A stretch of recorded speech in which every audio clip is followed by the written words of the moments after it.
그러니까 고가의 장비를 구매하실 때는요, 반드시 세금 계산서를 꼭 발행하셔야 돼요. 안 그러면 부가세 돌려받을 기회를 호로록 그냥 넘겨버리는 겁니다. 지키다 일상, 꿈꾸다 그 이상. 안녕하세요, 여러분. 당황스러운 문서들 앞에서 당당해지는 그날까지 여러분들과 함께하는 문서학 특강의 시골지입니다.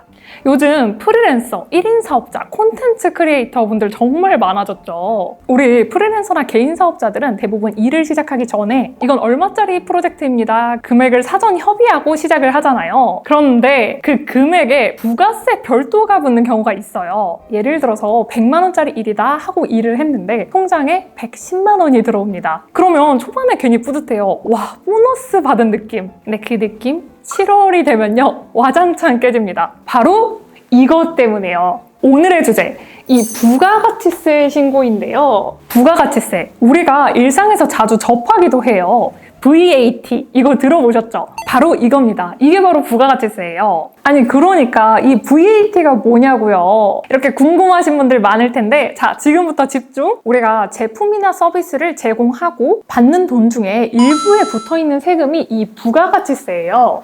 보통은 총 금액의 10%입니다. 이 세금은 원래는 소비자가 부담하는 돈인데 국세청이 소비자한테 일일이 돈을 받을 수 없으니까 사업자인 나에게 대신 걷어와 달라고 한 거예요. 내 계좌로 들어오긴 하지만 내 돈은 아닌, 때가 되면 다시 떼어서 고스란히 돌려줘야 하는 이 부가가치세. 내 돈인 듯 내 돈 아닌, 내 돈 같은 나라 돈인 겁니다. 그치만 받은 부가세를 전부 다 나라에 돌려주는 건 아니고요. 내가 다른 업체에서 물건을 사면서 냈던 부가세는 떼고 남은 것만 내면 되는 거예요. 자, 그러면 이제 이 나라 돈을 언제, 어디서, 어떻게 돌려줘야 하느냐? 1월과 7월, 1년에 2번 홈택스에서 신고를 해서 돌려주면 됩니다. 근데 여기서 사교육을 받아야 풀 수 있는 정말 어려운 문제가 하나 등장해요. 예정신고와 확정신고인데요. 예정신고는 말 그대로 중간 결산, 잠깐 정리해봐, 이런 개념이에요. 확정신고는 1월에서 6월까지 전체의 총 금액을 정산해라. 즉,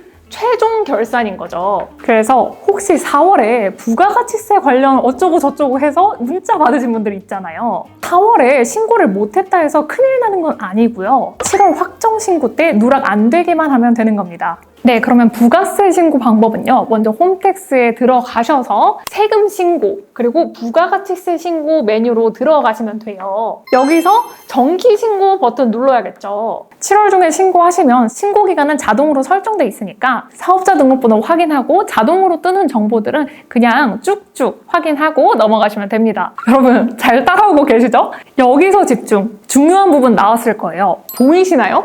매출세액. 여기서 매출세액은요, 내가 일하고 받은 돈에 붙은 부가세예요. 이게 매출세액이 되는 겁니다. 요즘은 대부분 전자세금 계산서를 발행하기 때문에 신고된 매출이 자동으로 불러와지는데요. 문제는 매입세액입니다. 이 매입세액이 뭐냐면 일하면서 쓴 돈에 포함된 부가세예요. 여기가 정말 중요해요. 별표 5개. 환급이냐 납부냐, 환급이냐 납부냐가 여기 매입세액에서 결정이 되는 거거든요. 내가 사업을 하고 일하면서 쓴 돈이 너무 많다 하신 분들은 돌려받을 수도 있겠죠. 예를 들어서 다른 프리랜서 분들에게 외주를 줬다거나 장비, 프로그램, 장소 대관 이용에 비용을 썼다거나 영상 편집 툴, 디자인 툴, 마이크, 카메라 이런 장비를 샀다거나 이런 건 다 업무용 지출이잖아요. 이 지출을 할 때 세금 계산서를 발행을 했다면 그 안에 포함된 10%의 부가세를 공제받을 수 있습니다. 자, 이게 뭐다? 매입세액 공제라는 개념이에요. 이걸 제대로 챙겨서 입력하기만 하면 납부할 부가세가 줄어들고 심지어 환급을 받는 경우도 있어요. 근데 중요한 조건이 하나 있어요. 무조건 공제되는 건 아니고요. 아까 말했듯이 세금 계산서를 발행했을 경우에 한해서 매입세액 공제를 받으실 수 있어요. 종합소득세 신고 때랑 사실 좀 비슷해요. 명확히 사업용 매입으로 증빙 가능한 것들만 입력하셔야 하는 겁니다. 근데 이게 또 어딘가 위화감 드는 항목이 하나 보이실 거예요. 바로 건물 등 감가상각자산 취득 명세서. 아, 이거 사업 잘 돼서 건물 올린 사람들이 신고하는 건가? 이런 느낌 들지 않으세요? 저만 그런가요? 왜 건물 등이라고 굳이 건물이라는 단어를 넣어서 많은 사람들이 그냥 지나가게 하나? 요겁니다. 무슨 말이냐고요?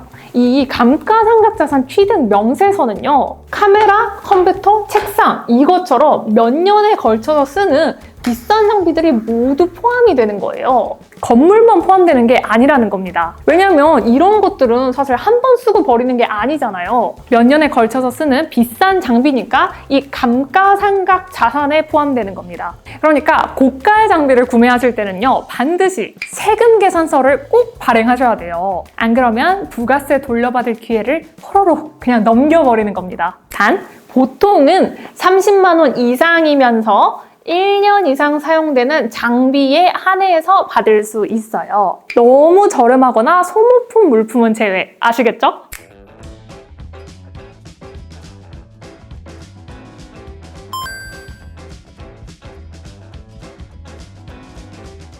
자, 오늘도 저랑 꽤 먼 길을 걸어오셨습니다. VAT라고 쓰고 내 돈이었던 적 없는 돈이라고 읽는 부가가치세. 받을 땐 보너스 같았던 그 돈을 1월과 7월이 되면 왜 떠나보내야 하는지 이제는 조금 감이 오셨죠? 예정신고, 확정신고, 매출세액, 매입세액, 감가상각 자산까지. 말만 들어도 뭔가 울렁거렸던 단어들이 이제는 조금 감이 오시죠? 부가가치세 신고는요, 7월 25일이 지나면 바로 가산세가 나오니까 늦지 않게 꼭 신고하셔야 됩니다. 알겠죠? 오늘도 여러분들의 일상을 지키고 더 나은 일상을 함께 꿈꾸는 문서학 특강 함께 해주셔서 감사드리고요. 다음 시간에는 더더더 어려운 문서, 더더더 쉽게 알려드릴게요. 안녕!